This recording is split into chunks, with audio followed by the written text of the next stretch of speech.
All right, how's everybody doing? Hotep, hey, this is Michael Imhotep, founder of the African History Network, host of the African History Network show. I'm a talk show host, researcher, lecturer, writer, and historian. It is Tuesday, May 31st, 2022, and we are live. So I wanted to do a brief overview of a 10-week online course that I teach on Saturdays. You probably have heard me talk about it previously if you listen to the African History Network show. It's an exciting 10-week online history class that I teach called Ancient Kemet, the Moors, and the Ma'afa, Understanding the Transatlantic Slave Trade, what they didn't teach you in school. Kemet's one of the original names for Egypt. So I teach this class usually on Saturdays, 2 p.m. to 4 p.m. Eastern Standard Time. And we do the sessions live. All the sessions are archived and recorded. So as soon as you register, you can watch the class we just did this past weekend. All right, so I do a PowerPoint presentation. We have book references, articles, video clips. We deal with thousands of years of history and what leads up to the transatlantic slave trade taking place. And we look at this history chronologically as much as possible. So I want to do a brief overview here. We're going to look at some slides here. And these are some of the actual slides from the class. These are some actual slides from the class. So everybody share this broadcast here on social media platforms and give us a thumbs up, give us a heart, give us a like. And we have the information here, the thread of the broadcast, so you can register for this online course. And we have it in a bundle pack also, where you get a lot of bonus content as well. So we'll talk some about that.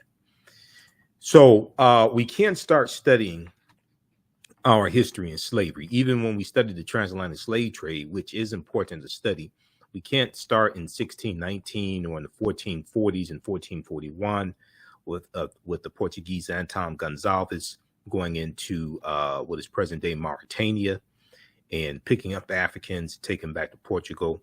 We have to understand the history chronologically and deal with the 800-year occupation of Europe by the Africans known as the Moors, who entered the Iberian Peninsula, today known as Spain and Portugal, from North Africa in 711 AD. And the Moors are taking the teachings from ancient Kemet, from ancient Egypt into Europe. From the Nile Valley region of Africa, they're taking this into Europe, and this is what is going to bring Europe out of the Dark Ages, and it's going to be to our detriment. So this course not only deals with the transatlantic slave trade, but thousands of years of history that leads up to the transatlantic slave trade taking place. August 20th, 2019 marked the 400th year anniversary of those 20 and odd Africans or 20 and odd Negroes who came into Point Comfort on August 20th, 1619 on the White Lion pirate ship, the White Lion English pirate ship, in what would later be called the colony of Virginia. So this was known as the year of return, and many African Americans were reconnecting and are reconnecting to Africa and traveling to Ghana and other West African countries. When we discuss the transatlantic slave trade, we have to first understand that African people are the original people of North, Central, and South America and have been in the land that we call the United States of America at least 51,700 years. And we look at some of the information from Dr. David Imhotep, author of the book, The First Americans Were Africans, Documented Evidence. And he's a friend of mine. I've interviewed him probably 13, 14 times or so. And his book is groundbreaking, and he stands on the shoulders of Dr. Ivan Van Sertima, who wrote the book, They Came Before Columbus, which came out originally in 1976. Okay, so some of the things we deal with in the class are the 800-year occupation of Europe by the Africans known as the Moors, shocking archaeological discoveries that are causing experts to rethink everything. We look at a number of different archaeological discoveries that have come out in the past 11 years or so. And when these discoveries come out, they're causing the scientists and archaeologists and paleontologists, et cetera, to rethink everything. And they realize that a lot of this, what's around us and a lot of these artifacts, civilizations, things like this are much older than they originally thought. So they have to keep pushing the timelines back.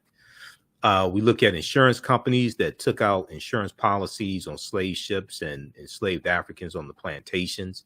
Most recently, we see the fantastic research from the New York Times, which deals with Haiti and the history of Haiti and why Haiti is so impoverished. And it deals with Haiti having to pay a debt to France, $560 million. In today's dollars, $560 million, but it had the effect of Haiti losing 21 billion to about 115 billion or so over the course of the 64 years that they paid the debt. So I did a separate presentation on that, but we deal with some of that information in the classes that I teach also. This huge article here from the New York Times, The Ransom Demanding Reparations and Ending Up in Exile, deals with some of this information. This is from May 20th, 2022, May 20th, 2022. And then also they'll have another good article in that series called Six Takeaways about Haiti's reparations to France. 6 takeaways about Haiti's reparations to France. And this is in the Ransom series. How did the modern world's most successful slave revolt give birth to a desperately poor nation? Here's a summary of what a team of New York Times correspondents found out. Okay, so this is from May 20th, 2022. So you can check this out as well. So we deal with some of this type of information in the class. And then also, the Louisiana Purchase, the Haitian Revolution, things like that, especially in the second class that I teach, from the Civil War to the Civil Rights Movement of Black Power, 1865 to 1968. So we deal with shocking archaeological discoveries that are causing experts to rethink everything.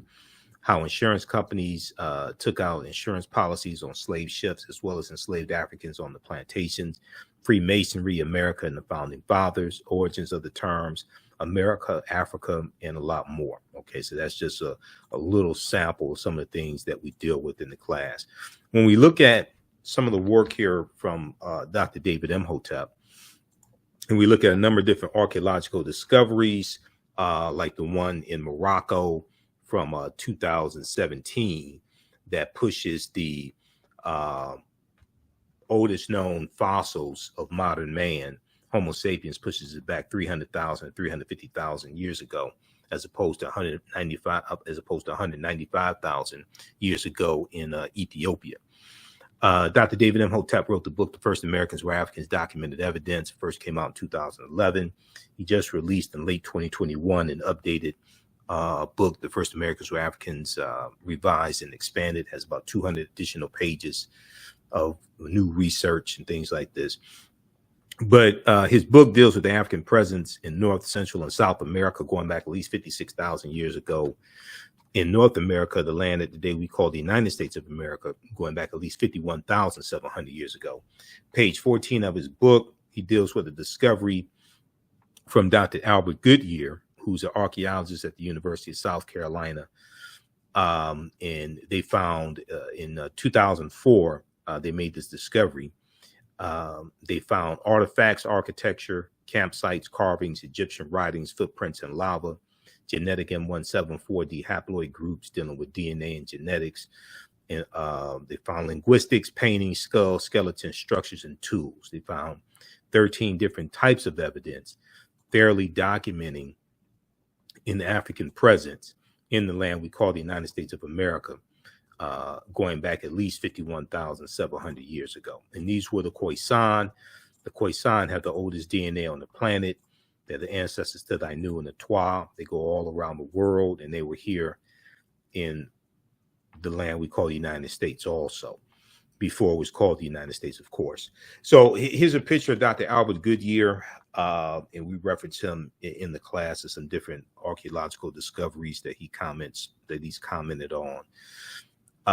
There's an article from ScienceDaily.com, called New Evidence Puts Man in North America 50,000 years ago. New evidence puts man in North America 50,000 years ago. Okay.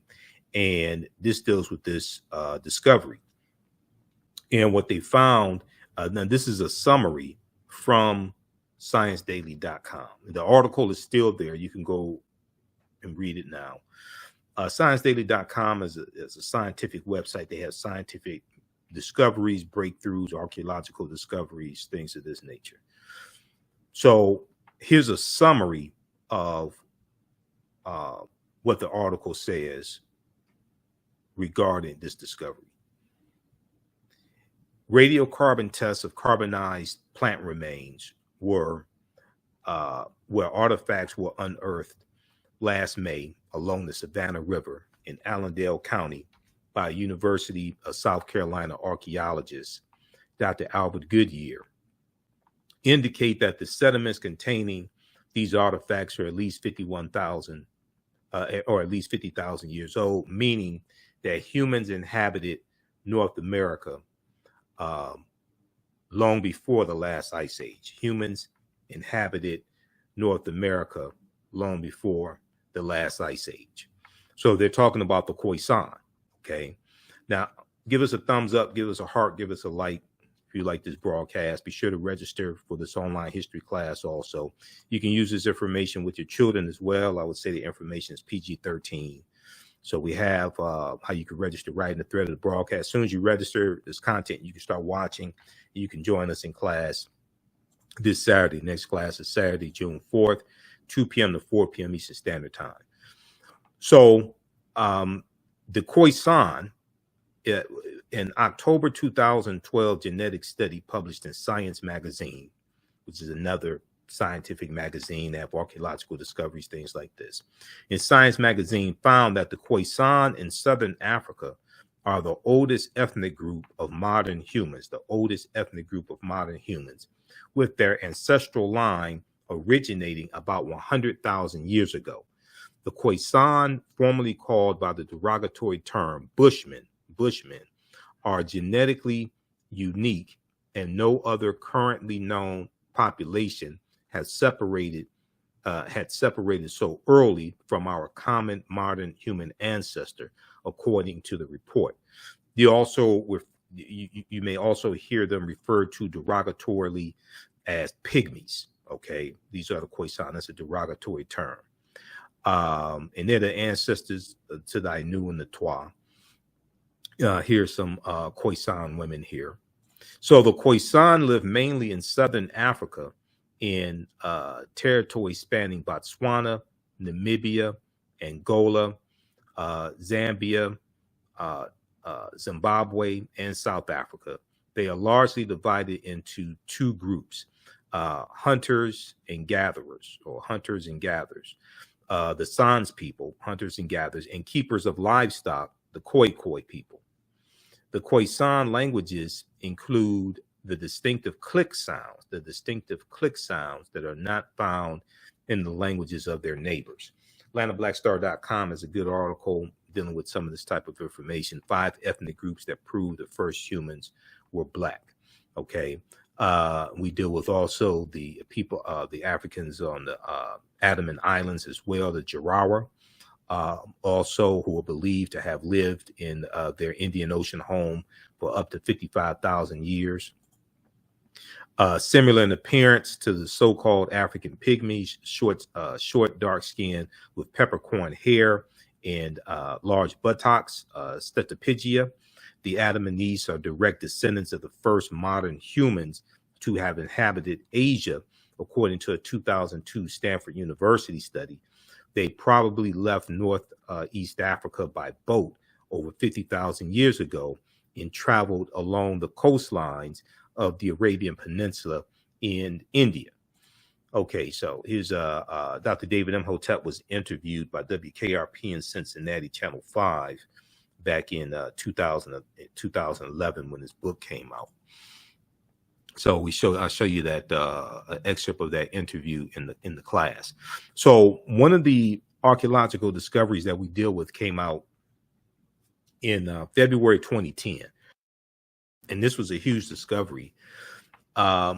And we know at least 130,000 years of our history has been stolen. This is something Runoko Rashidi has talked about, and Dr. Charles Finch.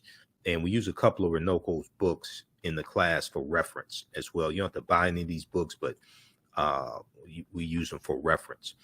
So on Crete, new evidence of very ancient mariners. On Crete, new evidence of very ancient mariners. February 15th, 2010, this article came out from the New York Times. Okay, it was in their science section.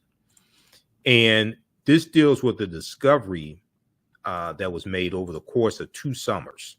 Over the course of 2 summers, stone tools were found on the Greek island of Crete over the course of 2 summers. Archaeologists say are at least 130,000 years old, which is considered strong evidence for the earliest known seafaring in the Mediterranean and calls for rethinking the maritime capabilities of pre-human cultures. Now, Crete has been an island for more than 5 million years, meaning that the tool makers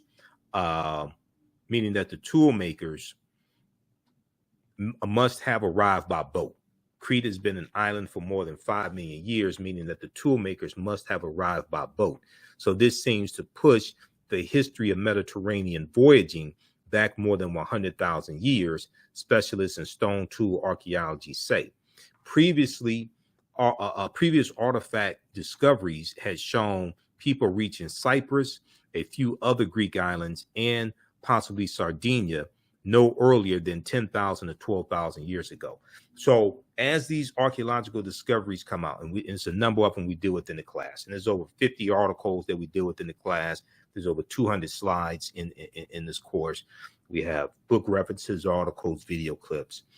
You will never look at history the same way after you take this class. I've been teaching this class on and off since 2017, and the class has grown exponentially since 2017. Okay, it's grown exponentially since 2017.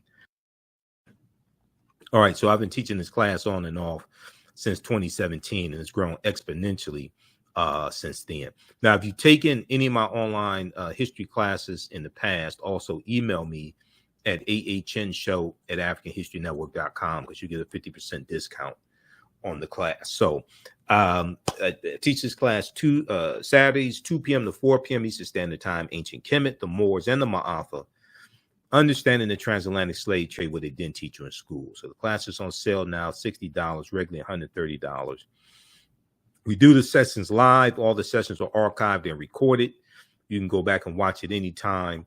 And we also have a course bundle, a special course bundle for a limited time only until June 4th. You get the 3 online classes I teach. You'll get 15 of my lectures as a bundle pack, 15 of my lectures in digital format that you can watch also when you log into the class. And you'll also get a DVD copy of the new documentary Heavy is the Crown in the Out of Darkness series. So we have these in stock. So it's a limited time only while we have these in stock from director Amadeus Christ. This deals with the African origins of the major world religions.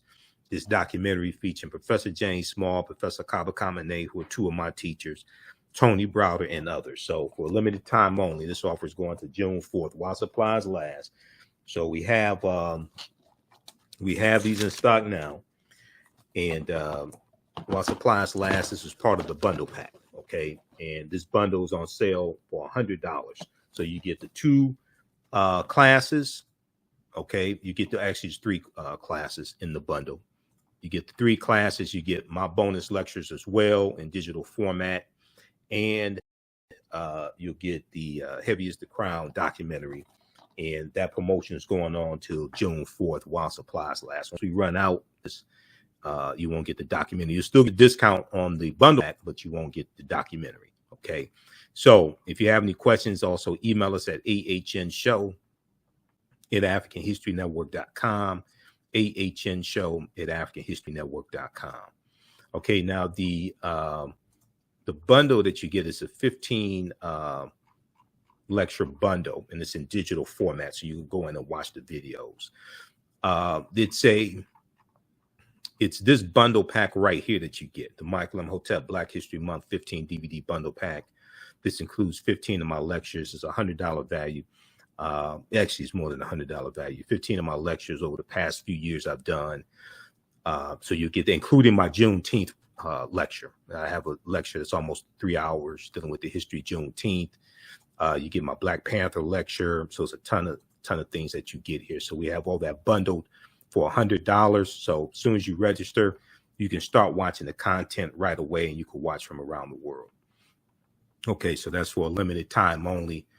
That's that full promotion, that full bundle expires June 4th, 2022.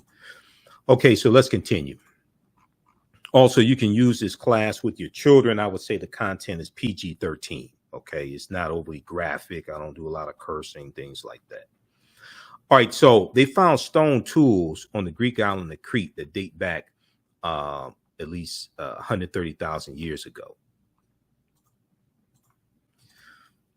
Now, even more intriguing, the archaeologists who found the tools on Crete noted that the style of the hand axes suggested that they could be up to 700,000 years old. Now, that may be a stretch, the archaeologists conceded, but the tools resemble artifacts from the stone technology known as Eschulen, which originated with pre-human populations in Africa 1.5 million to 150,000 years ago.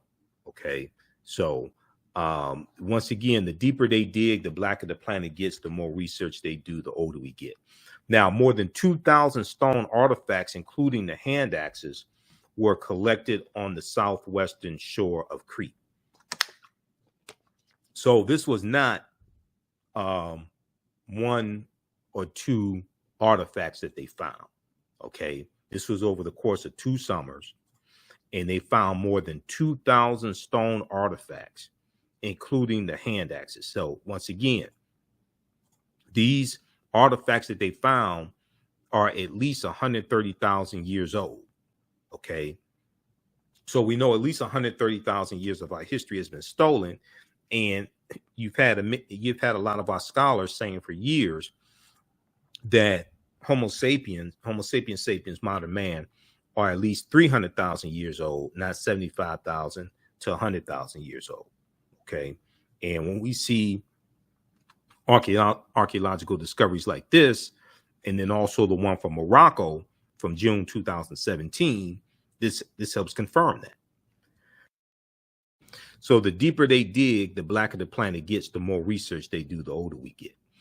Now, this discovery right here, the lost city of Egypt, and I talked about this back in 2013 when this information came out, the lost city of Egypt called Tanis Heraklion. And before the actual archaeological evidence was found, Tanis Heraklion just existed on paper. Okay, it was thought just to be like a mythological city. So there was a lot of articles written back at this time in 2013, April 2013. Yahoo News has an article they picked up from the Telegraph. The BBC has articles on this. So we look at some of these different articles in the class. Sunken Egyptian city reveals 1,200-year-old secrets. This is from April 30th, 2013 from Yahoo News. Sunken Egyptian city reveals 1,200-year-old secrets. The Telegraph reports that 150 feet beneath the surface of Egypt's Bay of Abu Qir, they found 64 ships, 16-foot tall statues, 700 anchors for like ships, 700 anchors, countless gold coins, and smaller artifacts. Archaeologist Frank Gaudillo estimates Tanis Heraklion was built around 8th century BC or BCE, before the Common Era. So here are some pictures of what they found at the bottom of the bottom of the sea. They found these 16-foot tall statues. Here's one with the legs broken off. Here's one that's probably from Offset with the horns and the sun disk. Okay. So now this other archaeological discovery right here, the lost city of Egypt, the lost city of Kemet, that was a recent archaeological discovery as well. Okay, NBC News has some information on that one. So we deal with the history of the Moors, with some of the history of the Moors as well, and the 800-year occupation of Europe by the Africans known as the Moors. And we deal with Freemasonry, the layout of how the layout of Washington, D.C. is a copy of ancient Kemet, how this land was called Egypt of the West by the founding fathers. And we look at the relationship between Freemasonry and ancient Kemet. And you're dealing with the watered down teachings from ancient Egypt, from the coming out of the lodges, coming from the mystery system, that are incorporated into Freemasonry. And here we see the Tekken, which the Greeks called an obelisk. And we know there are approximately 1,200 Tekkenu for plural, in ancient Kemet. And this is a symbol of resurrection coming from the mythology of Asar, Aset, and Heru, who the Greeks called Osiris, Isis, and Horus. And the Washington Monument is a Tekken also. Okay. The Washington Monument, we know George Washington was a Freemason. The Washington Monument is a Tekken, it's 555 feet tall. There was a good article that from face-to-faceafrica.com that deals with the Tekkens and the Tekkenu in London and New York City and Paris, France, because these Tekkenu or Tekkens were taken throughout the world. Ancient Egyptians, ancient Kemetic people call obelisk Tekkenu, and they were also used to tell time in the past. Their pinnacles were basically covered in gold to reflect the sunlight. Historians say obelisks represented immortality and eternity. When you go to graveyards, you'll see those stone structures. You'll see obelisks in graveyards also. Historians say the obelisk represented immortality and eternity, and their long structure helped connect the heavens and the earth. Their long structure helped connect the heavens and the earth. Currently, Cleopatra's Needle is the name given to 3 ancient Egyptian obelisks, or Tekkenu, one in New York City, one in London, and one in Paris, France. However, they do not all come from one Egyptian site. The obelisks in New York and London are carved out of red granite from the quarries of Aswan, a major source of stone for Egyptian antiquities. The 2 obelisks were commissioned by Nesubiti or Pharaoh Thutmose III for the Temple of the Sun in Heliopolis near modern-day Cairo, with each weighing about 224 tons and 68 feet tall. So face-to-faceafrica.com is a good article from March 17th, 2022, and we've posted it on our Facebook fan page, The African History Network. So if you don't follow us there, be sure to follow us there on Facebook, turn on live notifications so you know when we go live also. Cleopatra's Needle, how 3 ancient Egyptian obelisks ended up in New York City, London, and Paris. So we see our history is all around us. This is why we have to become history detectives to decode this history. Our history is all around us. The layout of Washington, D.C. is a copy of the layout of ancient Kemet, ancient Egypt. We know in Meridian Park there's a Ankh. There's a waterfall in the shape of an Ankh, the African symbol of eternal life. So our history is all around us. We have to become history detectives to be able to decode these symbols. And there's actually a symbol encyclopedia or symbol dictionary that I use. And let me see if I can grab it right here. This one right here. So I'll reference this sometimes in the class. Signs and Symbols, an illustrated guide to their origins and meanings. Signs and Symbols, an illustrated guide to their origins and meanings.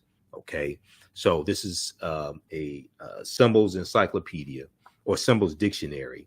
And when you look at it, as soon as you open it, okay, the first page, you see ancient Africa. You see ancient Kemet. This is Heru in the form of a falcon who was born on December 25th to the Virgin Aset, okay, who the Greeks call Isis. Signs and Symbols, and we see different symbols from the metal netter here. The Greeks call it the hieroglyphics, okay, the script of in the language of the ancient Egyptians, ancient Kemetic people. We see it on the back as well. And then we see in the middle right here, you see an Ankh, okay, the African symbol for eternal life, or the African key of life. And it says, decode the secrets and uncover the origins and meanings of over 2,000 signs and symbols from ancient hieroglyphs to modern day logos. It says that right on the back. So you got Africa on the front and the back. And when you first open up the page, the first thing you see is Africa. Ancient Kemet. Okay. All right. So this is from Covenant Garden Books, it looks like. Yeah, Covent Garden Books, Signs and Symbols. So this was about 10, how much? This is something like $10 or something when I got it. $10, $15 when I got this. I got this from Barnes and I think it was Barnes and Nobles or Borders Books, one of them. I got this years ago. I got this in August of 2011. I got that in August of 2011. Okay, let's continue. How y'all like this type of information? Give us a thumbs up. Give us a heart. Give us a like on this broadcast. Share this broadcast on your social media platforms. Invite your friends to tune in as well. Be sure to register for this 10-week online class that I teach. Ancient Kemet, the Moors, and the Ma'afa. Understanding the transatlantic slave trade, what they didn't teach you in school. So we have the information here in the thread of the broadcast. Also, it's at our website, AfricanHistoryNetwork.com. We have the information there. And if you have any questions, you can also email me at ahnshow@AfricanHistoryNetwork.com. Okay, but we have the information right on the homepage of our website, and it's in the thread of this broadcast as well. And you can inbox us here on Facebook or YouTube if you have any questions. Okay, let's continue.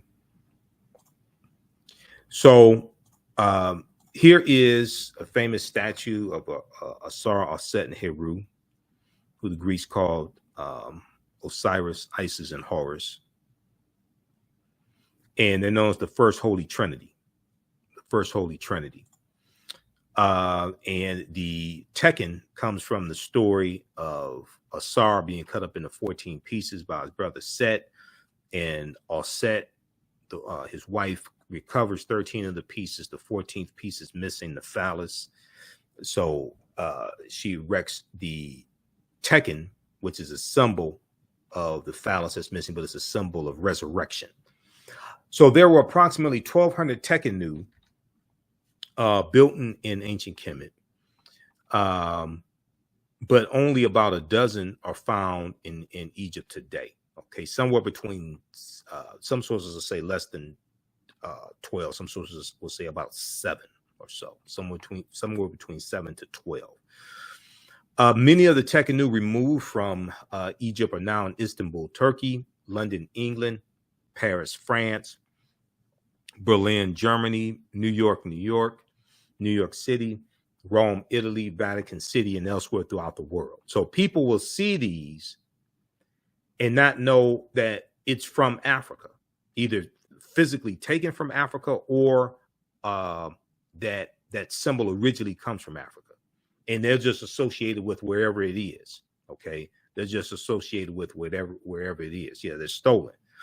But they won't associate with the Nile Valley region of Africa. They won't associate it with African people. So the Tekkenu are now called obelisks by their new owners, and few know their origin or that they symbolize the resurrection of the African king Asar. So if you read Egypt on the Potomac by Tony Browder, and that's one of the books we reference in the class. So you don't have to buy any of these books to be able to follow along in class. But if you want to have them for your library, you can do that. These are good books to use with your children also. So here's Egypt on the Potomac by Tony Browder. It's a fantastic book. It's 72 pages. But this book will blow you away. Okay, Egypt on the Potomac. So check out page 17 of Egypt on the Potomac. All right, now Freemasonry. The word Mason is derived from the Latin words mass and sun. Mason means child of light and expresses the desire to pursue light, which is a metaphor for the sun, which symbolizes knowledge. The term child of light or sons and daughters of light was first used to identify students who had completed 42 years of study in the temples of ancient Kemet, okay, who had completed 42 years of study in the temples of ancient Kemet. Many Masonic temples were modeled after the temples of ancient Kemet, places where light or knowledge was imparted in a series of steps or degrees. So, the concept of the liberal arts colleges, the concept of going to college and getting your credentials in a series of degrees, associate's degree, bachelor's degree, master's degree, philosophy degree, PhD, what have you, that comes out of ancient Kemet. That comes from the Nile Valley region of Africa. When you read Stolen Legacy by George G.M. James, here's a copy of it right here. When you read Stolen Legacy by George G.M. James, Greek philosophy is stolen Egyptian philosophy. Okay, this is an old copy that I got December 8th, 1993, when I was in college. Okay, so he talks about how he talks about the 7 liberal arts, the arithmetic, the logic, the rhetoric, things like this, the trivium and the quadrivium.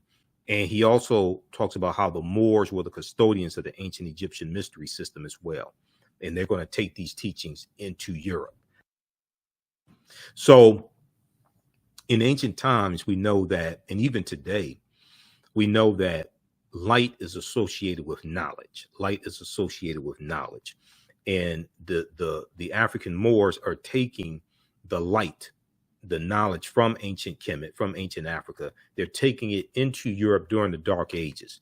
So the western portion of the Roman Empire is crushed by the Vandals and the Visigoths in 476 AD. And Europe is cast into this period of hundreds of years of ignorance and civil wars and things like this, known as the Dark Ages. When you watch cartoons, okay, if you watch cartoons, you'll see a cartoon character gets an idea. It may be Doc McStuffins or Tom and Jerry or Woody Woodpecker or whatever it is, Dora the Explorer or Paw Patrol. But the cartoon character gets an idea and you'll see a light bulb go off over their head. Light associated with knowledge. Okay. If you have a child who's in class that's not smart, that child may be referred to as a dim-witted child. Lack of light, dim. Okay. So the term child of light or sons and daughters of light was first used to identify students who had completed 42 years of study in the temples of ancient Kemet. So check out pages 18 and 32 of Egypt on the Potomac by Tony Browder. Fantastic book. Now, Masonic temples are considered houses of light or temples of learning. They were also referred to as the Per Ankh, house of life. The term Mason, child of light, is a direct reference to the highest degree of the Kemetic education system. The 33 degrees of instruction within Masonry represent a fraction of the 360 degrees of instruction that comprise the ancient Kemetic system of education. Yet with less than 10% of the wisdom of ancient Kemet, Freemasons have held positions of influence and power throughout the world for over 200 years.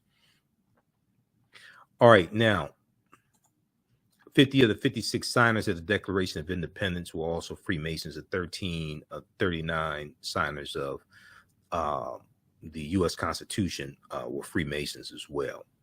Okay, so we deal with, of course, Set and Asar and Heru, different things like this. We talk about some of the different Neteru as well. We know Set, first queen of Kemet, first queen of Egypt in the mythology, mother of Heru. Heru was born on December 25th, and it was a virgin birth. And we know from Set, we get the Set and Heru, we get the Black Madonna Child that was worshipped all throughout Europe, even before the Moors go in 711 AD, Europeans are worshiping African people. And then from the Black Madonna and Child, we get the decolorized version. We get the white Mary and Jesus. And as we see, as you have a rise, as European nations are starting to conquer other people's land, extract the mineral wealth out of that land, enslave people, and build Europe back up, because Europe was devastated by the bubonic plague, the Black Death, that hits in 1347 to 1400. Europe loses 1/4 to 1/3 of their population. Europe, as Dr. John Henry Clark said, Europe was land poor, people poor, and resource poor. Europe is trying to rebuild itself. They're dealing with civil wars and things like this, and famine, etc. As Europe starts to rebuild itself and become powerful, you start seeing a rise, and they're coming out of the Dark Ages, going to the early 1400s, going into the 1500s. You start seeing a rise in the European phenotype. As you start seeing a rise in European powers, you start seeing a rise in the European phenotype, and traditional African images get reinterpreted as European. Okay, so you see Michelangelo paint the Sistine Chapel and use his aunt and uncle as the model for Adam and Eve, and he paints God as being European and paints the angels as European, things like this. This book right here by Runoko Rashidi, this is one that we use in the class. Okay, so how's everybody doing? How you all like this type of information? Give us a thumbs up, give us a heart, post here, let us know if you like this type of information, if you want to learn more. This book right here, Black Star, the African Presence in Early Europe. Runoko Rashidi, he was a brilliant historian, archaeologist. I knew Runoko. He's a friend of mine. I interviewed Runoko. I think it's about 6 times I interviewed him. I interviewed him back in 2014 when I think I interviewed him when his book came out. So I got this book November 4th, 2011.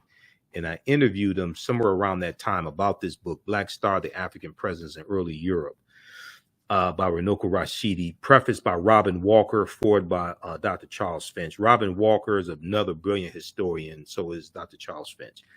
But Runoko was a world traveler, so he traveled to over 125 islands and countries and islands around the world.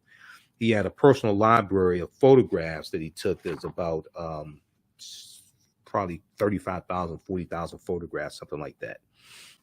But in here, he has photographs that he took all around the world, documenting the African presence throughout Europe. Okay, and you see page 90 and 91. You see pictures of the Black Madonna and Child. You see it in Switzerland. Okay, you see it in Saskatchewan, Poland. Okay, paintings and statues of the Black Madonna and Child. You see it, this one here, this is a famous one, Black Virgin and Child statue in St. John's Church, Luxembourg City, Luxembourg, right here. You see it, the Black Virgin of Madrid, Spain. This is in Spain, where the Moors go in. Okay, so these Europeans were worshiping African people. This one right here is the national flag of Sardinia, which is an Italian island in the Mediterranean, national flag of Sardinia. It has 4 African Moors heads on the national flag. This right here is the coat of arms of Pope Benedict XVI with the head of a Moorish king on it. Because a lot of these Europeans also had Moorish ancestry as well. Okay, because the Moors were intermixing into the population, into the European population. So you're going to have a lot of Europeans that have some type of Moorish ancestry also, and they would have it in their coat of arms. They would have the name of a Moor, a Moor's head, something that signified some type of Moorish ancestry. Moorish nobles in Spain playing chess with a black servant and a white servant from the chess book of Alfonso the Wise. This right here. Okay, Moors playing chess. So this is a deep book. Now this one right here, page 89, okay, Our Lady of Pilar, Gothic Cathedral. This is in France. Black Madonna Child. Okay, then you have the Black Virgin of Paris, Black Madonna Child also. And then this one here, this is in Spain as well, Montserrat, Spain. This statue also, Black Madonna Child. They were basically worshiping African people. And then what's crazy is that they were worshiping, Europeans were worshiping the Black Madonna Child. But then today, you still have some African Americans that worship a white Mary and Jesus, or believes Jesus is white or God is white or something. It's just backwards. It's just totally backwards. Okay, let's continue. So, and I remember in the 1970s, late 1970s, when the Shazam and ISIS hour used to come on Saturday mornings. It was like 11 p.m. Eastern Standard Time, Saturday mornings. The Shazam and ISIS hour is a live action TV show on CBS. And I used to watch it when I was a kid. And they showed us this white woman named Isis. And she could fly through the air. She had these magical powers. She was super smart, things like this. And they said that she got her powers from ancient Egypt. But they didn't tell us that Isis was an African woman. They showed us this white woman here, and they didn't tell us this was a copy from Bastet, okay, who comes out of ancient Africa. They didn't even tell us, you know, in the show. I don't even remember them saying that the ancient Egyptians were African people, were black African people, not brown skinned Caucasians, but like black African people. So this is why I say, will the real ISIS please stand up? This is more of the theft, the cultural appropriation. Okay, so we deal with different Neteru as well to better understand this also. Here we have Heramakhet, Heru on the horizon, who the Greeks call the Sphinx, what the Greeks call the Sphinx. When we look at patron saints, and a lot of your early African saints, a lot of your early Christian saints are going to be Africans. But when we look at patron saints take the place of the Neteru. The Neteru are dealing with the different forces of nature, the different manifestations of that one creative principle of the supreme force. Many of them are helpers of Amun-Ra, helpers of God, helpers of the supreme being. Okay. And they have different attributes, and different Neteru watch over different groups of people, or watch over different cities, I should say, watch over different cities. They have different attributes. When you look at Bastet was associated with love and fertility. When you look at Ma'at was the personification of truth, justice, righteousness, balance, harmony, order, and reciprocity. And you deal with the 42 laws of Ma'at, or the 42 negative confessions, which are a precursor to the 10 commandments. And Ma'at was depicted as a female a female deity with wings, and she had an ostrich feather in her headband. And you have the famous scene, the judgment scene. So when you die, your heart was weighed against the feather of Ma'at. Your heart was weighed against the essence of a woman on the scales of Ma'at. Okay, that's the judgment scene. But when we look at the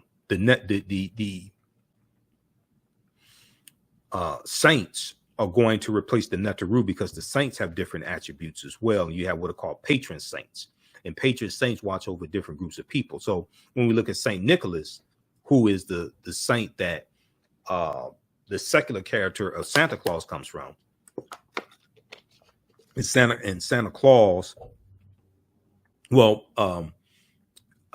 Sinterklaas in Dutch means Saint Nicholas. Okay, Sinterklaas in Dutch means Saint Nicholas, and Santa Claus is derived from the religious figure, Father Christmas Center class coming from the Dutch, but that comes from the real Saint Nicholas.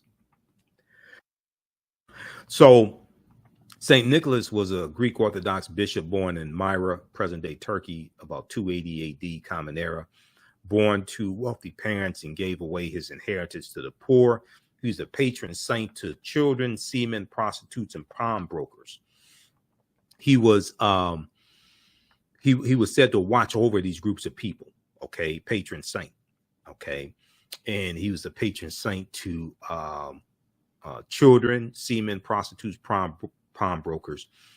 If you read the book Christmas Miscellany by Jonathan Green, page 40, 63, and 64, he has some information there on Saint Nicholas and the legends of Saint Nicholas. Let me see, that book is right here. So this is a good book dealing with the history of Christmas, the origins of Christmas, and the history behind Christmas. Christmas Miscellany, everything you always wanted to know about Christmas by Jonathan Green. And he deals with the mythology of Saint Nicholas also. Okay. But Saint Nicholas was African, was an African saint. When you look at older statues and paintings of Saint Nicholas, he has more Africoid features. So what is a patron saint? A patron saint is a saint to which to whose protection and intercession a person, society, church, place, profession, or activity is dedicated.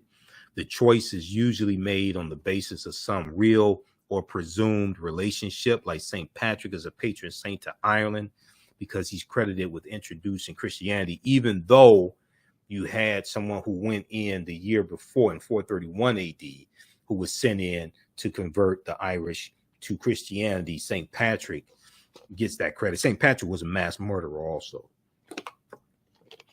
You can watch the 2-hour presentation I did in March of 2022, right around St. Patrick's Day, where I deal with St. Patrick and history of St. Patrick and why St. Patrick was a mass murderer. Because he was killing the Druids, and the Druids were dealing with a watered down version of the teachings coming out of Ancient Kemet, out of ancient Egypt. We deal with that in the class also. So Saint Maurice, who was a Moor, Saint Maurice is the saint, patron saint of Germany. Saint Patrick, patron saint of Ireland. Saint Nicholas was a patron saint of Amsterdam and Russia. Saint Benedict the Moor, patron saint of Palermo and San Fratello, Sicily. He was also called Il Moro, which is Italian for dark skin, and he was also called the African and the Black as well. All right, now, so these are just some of the a few things that we deal with in the class. We look at things like evidence that proves that African people sailed to the Americas long before Columbus. We know that there were American narcotics discovered in Egyptian mummies. The discovery of American narcotics in Egyptian mummies has left some historians amazed. Recently, archaeologists discovered the presence of narcotics only known to be derived from American plants in ancient Egyptian mummies. These substances included South American cocaine from ethoxylin and nicotine. German toxicologist Balabanova reported the findings, which suggests that such compounds made their way to Africa through transatlantic trade that would predate Christopher Columbus' arrival by thousands of years. Okay, so we deal with a number of different archaeological discoveries as well. We look at things like why is Christmas celebrated on December 25th, which gets into the winter solstice and understanding astronomy and astrotheology, etc. This was a book I saw back in 2011 at CVS Pharmacy, The Life of Christ from the American Bible Society. And I bought the book because of what's on page 55. On page 55, they asked the question, why December 25th? Now, what I say may go outside the circumference of some people's awareness. Just because you disagree with it or don't like it does not mean it's not true. Just means you have to do some research to understand what I'm talking about.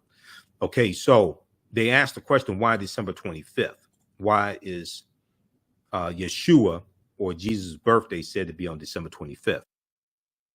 Nowhere in the biblical text does it state that Jesus or Yeshua was born on December 25th. And we know the letter J did not exist until 1630 AD. The letter J is derived from the letter I. When you look up the word Jesus in the dictionary, it takes you back to Yeshua, which is Hebrew. So it says, here it's a little hard to make out, but I try to blow it up as much as possible. It says, in Christianity's early years, people debated when Jesus' birthday should be celebrated. Some Christians were against observing Jesus' birthday at all, as they did not want Jesus or Yeshua compared to Pharaoh and Herod. Now, which Pharaoh are you talking about? Pharaoh is a title, not a name. Which Pharaoh are you talking about? And these people's birthdays were commemorated. Okay, but in the 4th century Common Era AD, Pope Julius I made it official. Christ's birth would be celebrated on December 25th. Now, December 25th was already considered the birthday of the sun, the S-U-N, not the S-O-N, but the S-U-N. Using the technology available at the time, ancient astronomers observed that on December 25th, the days started getting longer again. They recognized the date as the winter solstice. The winter solstice, when the sun is born, when the sun is born again each year. So the sun goes throughout the 12 constellations on its annual voyage. And on December 20th or December 21st, the sun moves into its lowest position. Okay.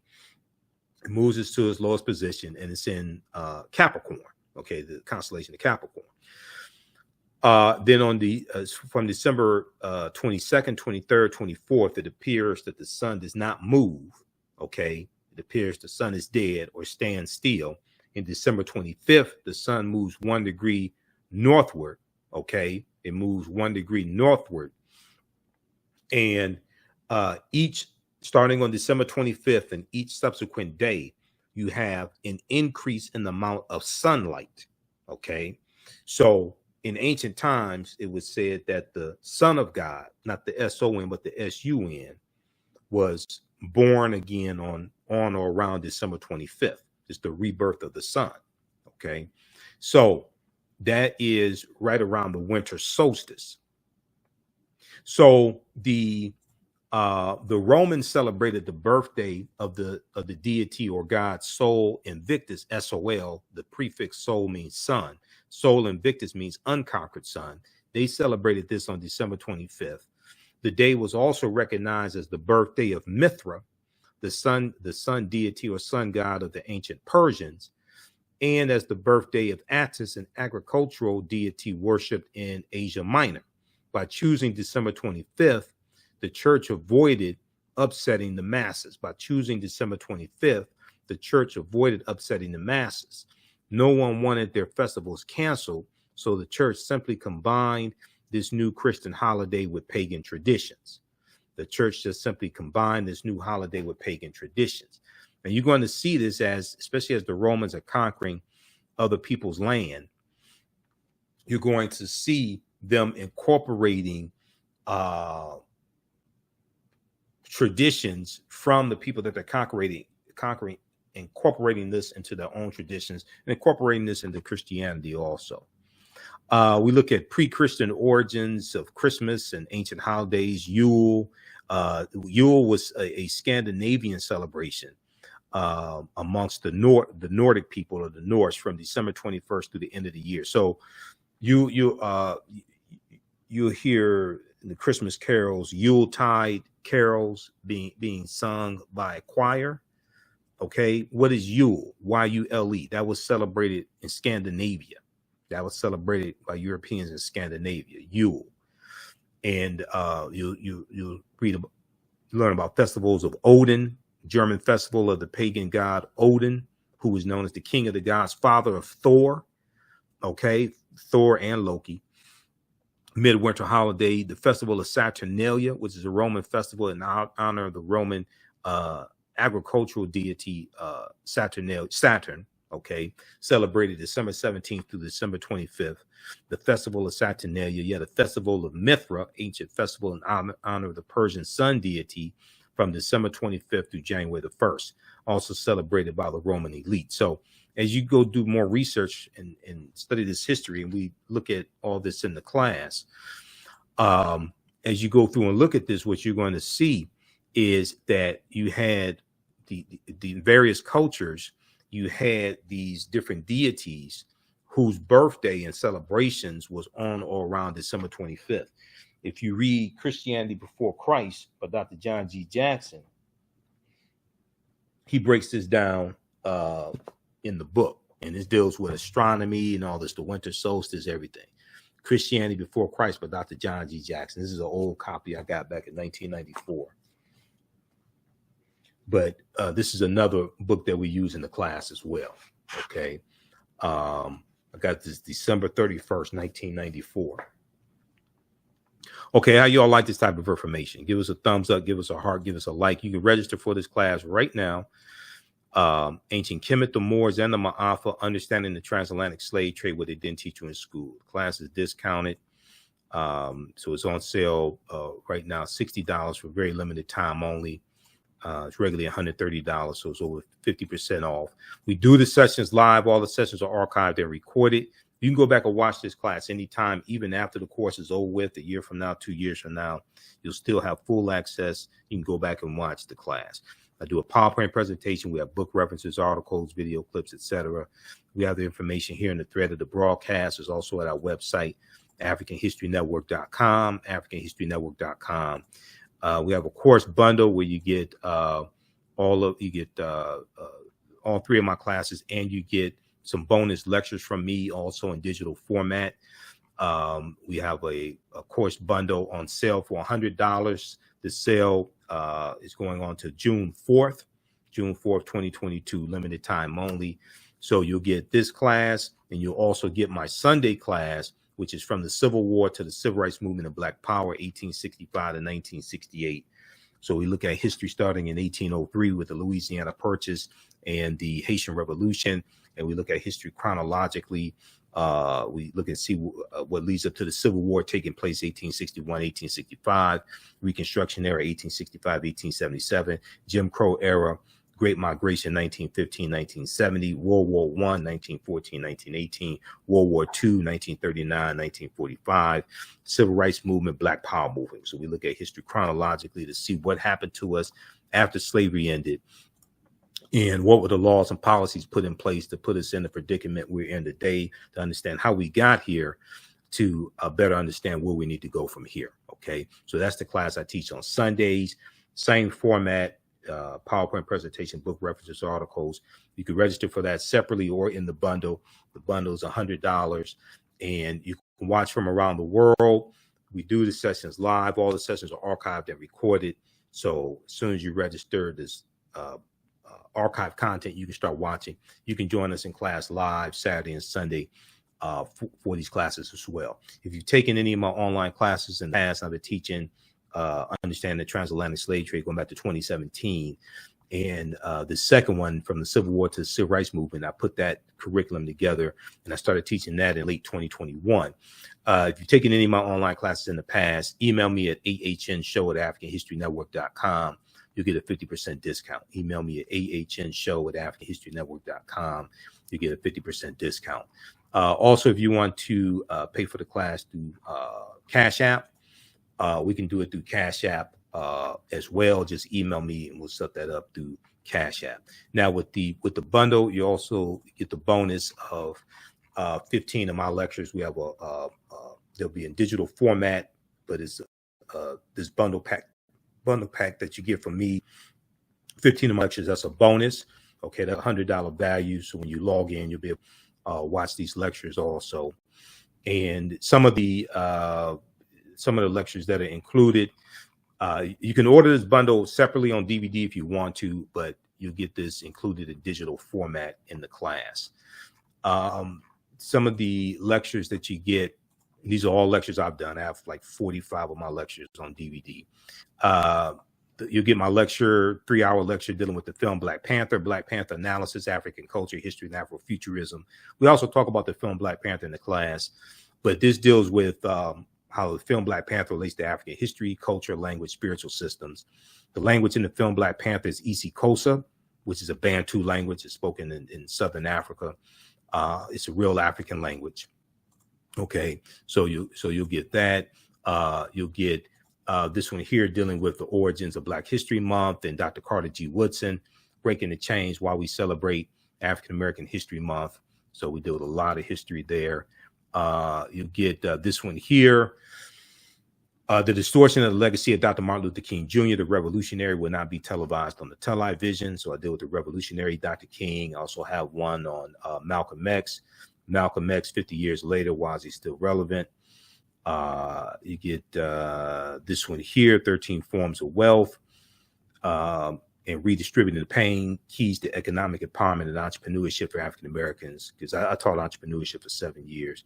You'll get this double lecture I did with Dr. David Imhotep. We did this lecture here in Detroit back in 2013.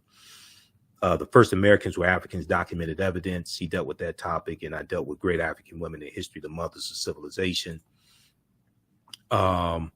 You'll get this one here also, Redistributing the Pain, how African Americans historically fought back with economic boycott. So this is a 4-hour presentation that I did that documents different types of economic boycotts and different types of economic withdrawal strategies that we've had. You get Ancient Kemet, the winter solstice, and the history of Christmas.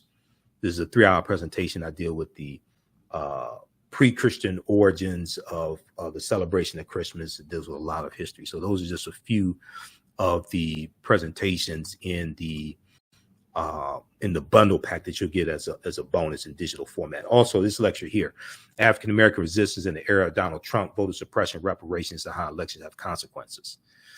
And this information here, people knew this prior to the 2016 election, Donald Trump would have lost. So I deal with how the election of Donald Trump was a backlash to 2 terms of President Barack Obama and the Black Lives Matter movement, how Donald Trump was a throwback to Richard Nixon. And Richard Nixon, when he won in 1968, he won on the platform of law and order. And Richard Nixon was a backlash to the civil rights movement and the Black Power movement. He was a backlash to the rebellions taking place throughout the country, things like this. Okay, so we deal with that. We deal with the voter suppression that was taking place also in 2016 presidential election as well. Okay, so those are just some of the lectures that you get. And then also you get the in the bundle until June 4th, limited time only, you also get the Heavy is the Crown documentary, which deals with the African origins of the 3 major religions. And it has Professor James Small and Professor Kaba Kamene, 2 of my teachers, and Tony Browder in that documentary as well. So you get that as a bonus. That's for a limited time only to June 4th. Okay, so we deal with all this, and we deal with like the film Black Panther. We know that the Netter Bast, who we see in the film Black Panther, we know that Bast comes from Bastet, who was an ancient Kemetic deity who was worshipped in the form of a cat, a form of a lioness, and later a cat. She was a deity or netter of warfare in Lower Egypt, Lower Kemet, worshipped as early as the 2nd dynasty, around 2890 BCE. So, and then we deal with, like the film Black Panther and the word Wakanda and what Wakanda means, because Wakanda comes from Omaha Ponca and Sioux Indian languages. It means possesses secret powers. Wakanda is a real word. There's also a Bantu word as well. It's in Key Congo. What is Bantu? Bantu Languages are a group of some 500 languages belonging to the Bantoid subgroup of the Benue Congo branch of the Niger Congo language family. The Bantu languages are spoken in a very large area, including most of Africa from southern Cameroon eastward to Kenya and southward to the southernmost tip of the continent. 12 Bantu languages are spoken by more than 5 million people, including Rundi, Rwanda, Shona, Isikosa or Kosa, and Zulu. Swahili or Kiswahili, which is spoken by 5 million people as a mother tongue and some 30 million as a second language, is a Bantu lingua franca, important in both commerce and literature. Britannica.com has some good information on Bantu. There are other sources you can look at as well. Okay, but we know Bantu is the language spoken in the film Black Panther. So we look at different ancient civilizations like Carthage, and we look at the Punic Wars and Hannibal Barca as well in the Battle of Cannae in 216 BC, Hannibal defeating the Romans. So we go through and look at this history chronologically. We look at the Kingdom of Great Zimbabwe as well, Axum also. And then we look at the Moors, and the Moors going into the Iberian Peninsula and settling in 711 AD and settling in Al-Andalus.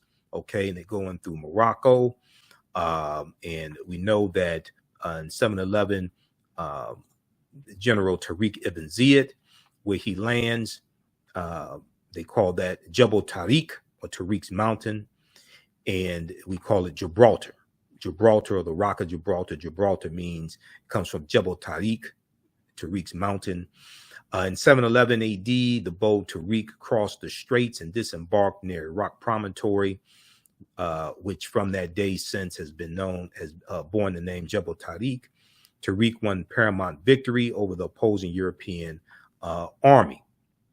Okay, Ranoka Rashidi had a really good article he wrote for AtlantaBlackStar.com, Moors, Saints, Knights, and Kings, the African Presence in Medieval and Renaissance Europe. Okay, in the aftermath of these brilliant struggles, thousands of Moors flooded into the Iberian Peninsula. So eager were they to come that some are said to have floated over on tree trunks. Tariq ibn Ziyad himself, at the conclusion of his illustrious military career, retired to the distant east. We are informed to spread the teachings of Islam.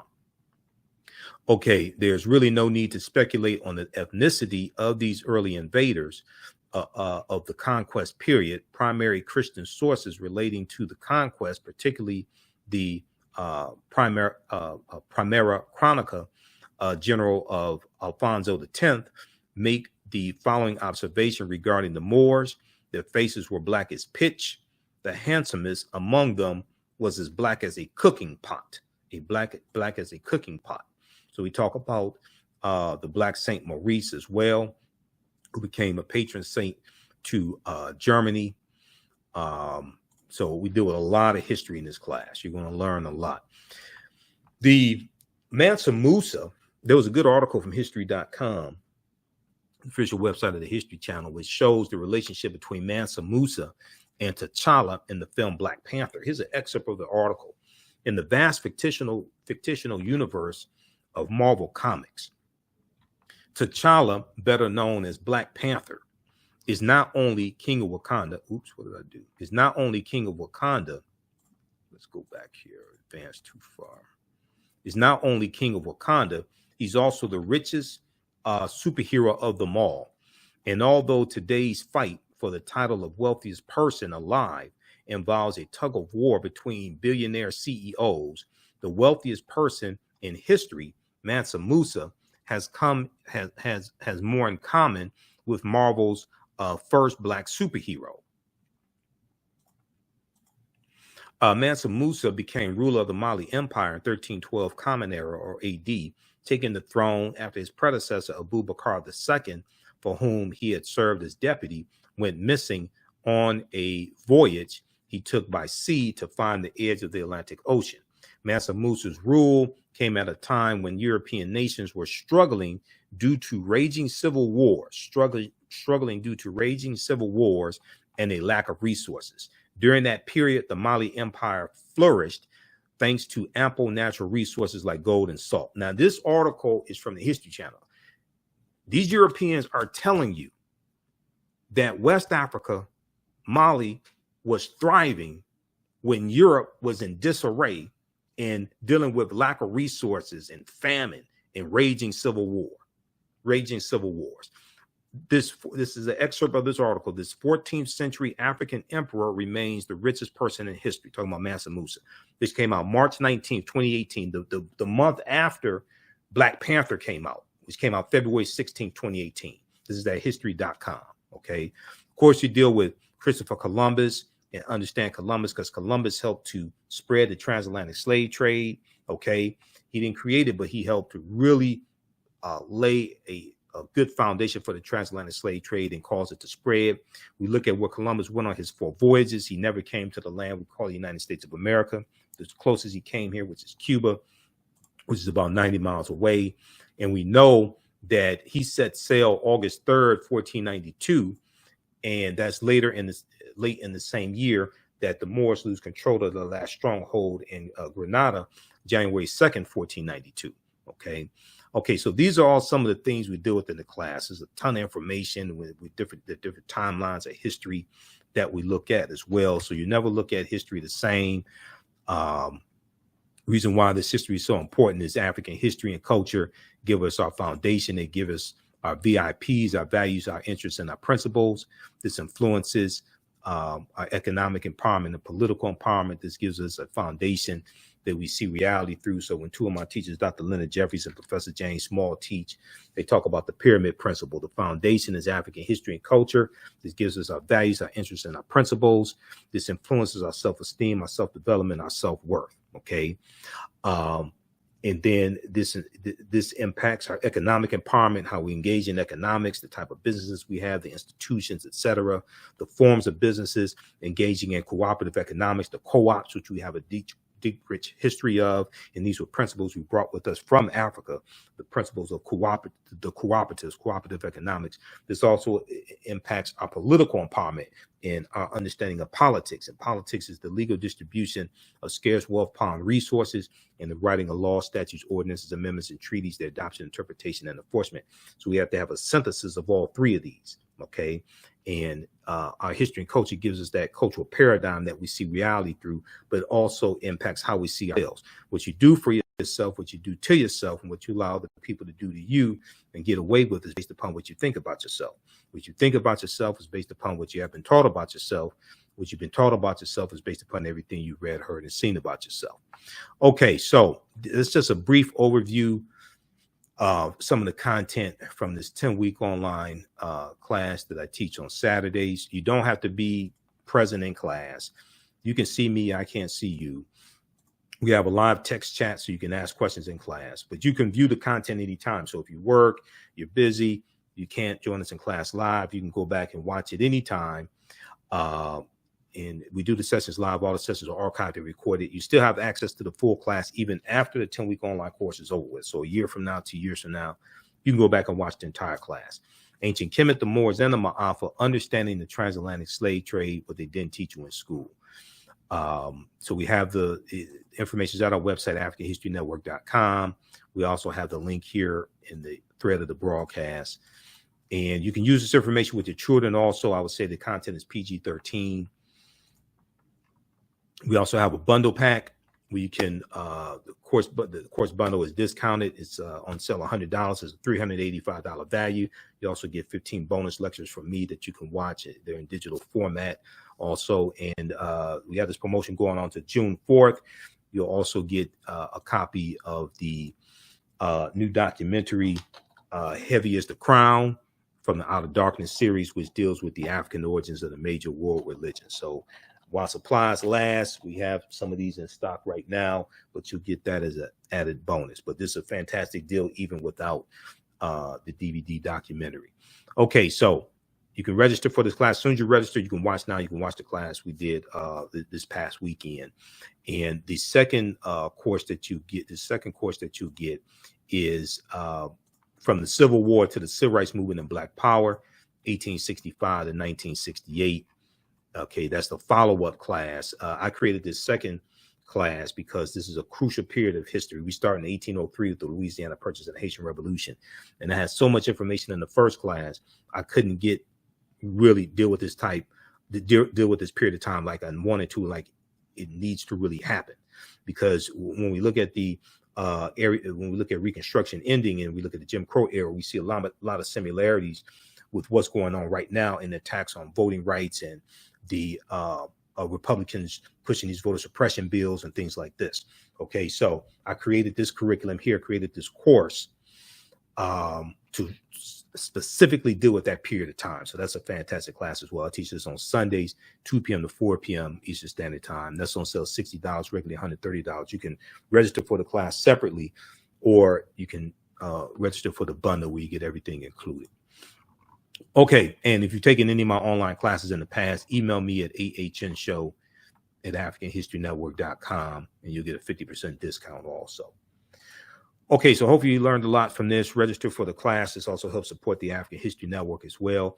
Also, if you want to support us another way, you can do it through Cash App and PayPal, $ the AHN Show through Cash App, $ the AHN Show through Cash App. Also through PayPal, paypal.me/the AHN Show. We have the information on our website as well. And our Cash App account is $ the AHN Show, SHOW. So when you go to it, it says Michael and shows my picture there. These other ones here are fake African History Network Cash App accounts. I'm trying to get them shut down. I contacted Cash App. They have launched an investigation because these fake African History Network Cash App accounts, some of them are using our logo. They've been stealing money from us. Okay, so this is our official one here.